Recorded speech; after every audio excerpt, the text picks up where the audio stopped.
से एक नई कहानी देखने के लिए स्टोरीलैंड चैनल को सब्सक्राइब करें और बेल आइकन दबाना ना भूलें। साजनपुर गांव में विमला देवी अपनी बहू गायत्री के साथ रहती थी। उनका परिवार गांव के संपन्न परिवारों में से था।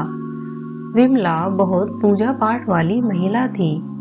सब कुछ वो पूरे रीति रिवाज के साथ करती थी।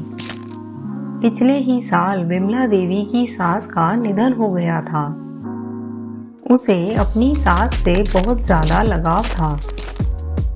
इस वर्ष भी 2 दिन बाद उनकी पुण्यतिथि थी। पहली पुण्यतिथि होने के कारण विमला देवी इसे अच्छे से आयोजित करना चाहती थी। बहू, माँ जी की पुण्यतिथि 2 दिन बाद है, हमें उसकी तैयारी करनी चाहिए। सुना है गांव में पंडित आकर रुके हैं, क्यों ना हम उन्हें आमंत्रित करें। ठीक है माँ जी, मैं आज ही नौकर शंकर के हाथ उनके लिए बुलावा भेजती हूँ। अरे नहीं, मैं खुद जाऊंगी। सुना है वो बहुत पहुँचे हुए पंडित हैं, बुरा ना मान जाए। और जरा पता करके आती हूँ कि हमें क्या क्या तैयारियाँ करनी हैं। ठीक है माँ जी, जैसा आप उचित समझे। इतना कहकर विमला देवी उन पंडितों के आश्रम की तरफ निकल पड़ती है। वहां पहुंचकर देखती है कि सब ध्यान मग्न थे। प्रणाम महाराज। सुखी रहो, कहो कैसे आना हुआ। 2 दिन बाद मेरी सास की पुण्यतिथि है। महाराज, आप लोग मेरे यहाँ का भोज स्वीकार करें और अपनी दक्षिणा बताएं। वो पंडित बहुत चालाक और लालची होते हैं और इतने दिनों में विमला की संपन्नता के बारे में उन्होंने सुन रखा था। वो उसे ठगने का विचार करते हैं। हम तुम्हारा निमंत्रण तभी स्वीकार करेंगे जब हमें हमारी इच्छा के अनुसार दक्षिणा दोगी।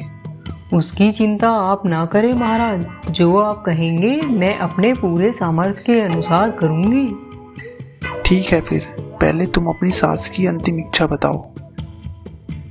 अंतिम समय में मेरी सास अपनी मनपसंद जलेबी खाना चाहती थी।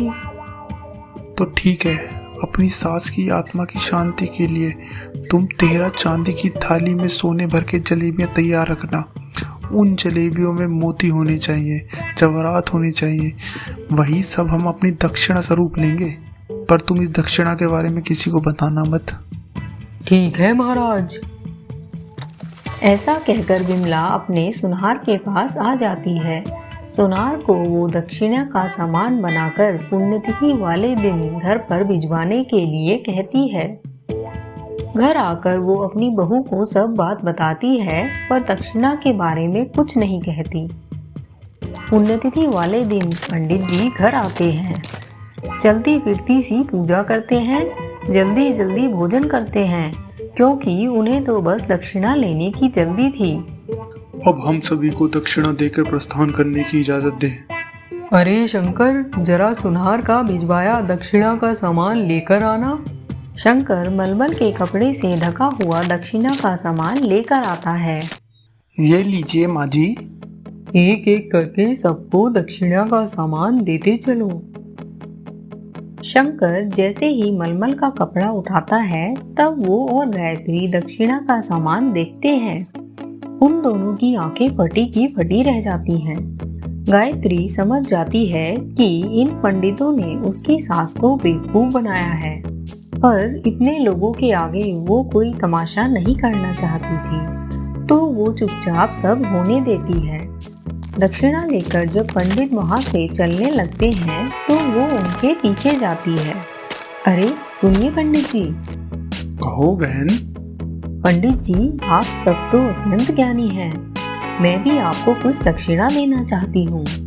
पर वो कार्यक्रम तो आज खत्म हो गया बहन। अरे पंडित जी, आज तो आपने दक्षिणा में वो लिया जो मेरी दादी सास ने अपनी आखिरी इच्छा में मेरी सास से कहा। उन्होंने एक आखिरी इच्छा मुझसे भी की थी। मैं भी अपनी सास की तरह आपके जरिए अपनी दादी सास की आखिरी इच्छा पूरा करना चाहती हूँ। देखिए, मना मत कीजिए, वरना मेरी दादी सास को शांति नहीं मिलेगी। पंडित सोचते हैं कि अब सास के बाद उसकी बहू से भी कुछ अच्छी कमाई हो जाएगी। अरे ये चुड़िया तो खुद ही जाल में फंसी जा रही है। जब सास ने इतना दिया है तो बहू ना जाने कितना देगी। ठीक है बहन, तुम्हारी दादी सास की आखिरी इच्छा क्या है? माफ कीजिएगा पंडित जी, पर मैं आपको ये नहीं बता सकती। पर आप निश्चिंत रहिए, मैंने आज आपका पूरा कार्यक्रम समझ लिया है। उसी अनुसार मैं सब व्यवस्था कर लूंगी। मुझे तैयारी का थोड़ा वक्त दीजिए। आप सभी कल इसी समय आ जाएं। ये सब सुनकर पंडित खुश होकर चले जाते हैं। अगले दिन सभी पंडित विमला देवी के घर आते हैं। आज घर के दरवाजे पे बड़े पहरेदार हैं। लगता है कुछ अच्छा ही मोटा माल मिलने वाला है आज। उसी की सुरक्षा में लगे होंगे। हाँ सही कहते हो, मुझे तो कुछ सही नहीं लग रहा। यहाँ से निकल लो। अरे तुम शुभ बोला करो, हमेशा उल्टा ही बात करते हो। सभी पंडित अंदर चले जाते हैं। गायत्री बहन कहाँ हो? हम सभी अपनी दक्षिणा लेने आए हैं, जिससे कि आपकी दादी सास को मुक्ति मिल सके। गायत्री एक कमरे के भीतर से आवाज लगाती है, पंडित जी आप एक एक करके अंदर आ जाइए और अपनी अपनी दक्षिणा लेते जाइए। पहला पंडित कमरे के अंदर जाता है। जितनी तेजी से वो अंदर जाता है उतनी ही फुर्ती से बाहर भी आता है। उसका चेहरा डर के मारे पीला पड़ गया था। उसके मुंह से कुछ शब्द नहीं निकल रहे थे। वो बाहर भागने की कोशिश करता है पर पहरेदार उसको रोक लेता है। अब वो सब वहाँ फंस चुके थे।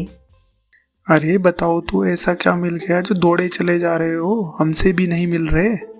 भागो भागो। अंदर से गायत्री एक सपेरे को लेके आती है, जिसके पास टोकरियों में ढेरों सांप होते हैं। मेरी दादी सास को सांप से खेलना बहुत अच्छा लगता था। वो अपने अंतिम समय में सांपों के साथ खेलना चाहती थी। आप सबको सांपों के साथ खेलना पड़ेगा। सपेरे भाई, इन सबके गले में एक एक सांप डाल दो। पंडितों को अपनी भूल समझते देर नहीं लगती और वो अपनी जान बचाने के लिए कहते हैं, गायत्री बहन हमें माफ कर दो। हम जीवन में कभी किसी को ऐसा धोखा नहीं देंगे। हाँ बहन, हम आपकी सास से हड़पी हुई सारी संपत्ति वापस कर देंगे। बस तुम हमें इन सांपों से बचा लो। ठीक है, अगर आप सबको वाकई अपनी गलती का एहसास है तो मैं आप सबको छोड़ देती हूँ। और वैसे पंडित जी, ये सांप जहरीले नहीं हैं, पालतू हैं। गायत्री की सास ऊपर खड़ी सब देख रही होती है और अपनी बहू की इस चतुराई पर मुस्कुराने लगती है।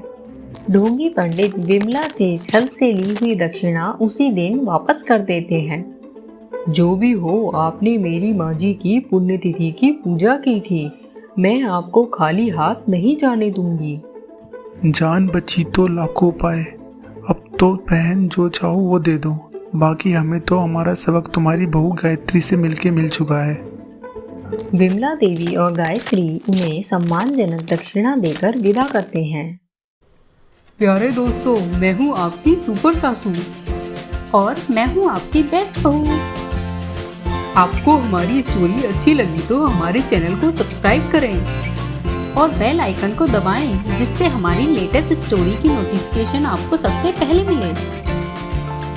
और हाँ, साथ ही कमेंट करके बताएं स्टोरी में आपको सबसे अच्छा कौन लगा, सास या बहू। जल्द फिर मिलते हैं प्यारे दोस्तों, तब तक हंसते रहिए, मुस्कुराते रहिए।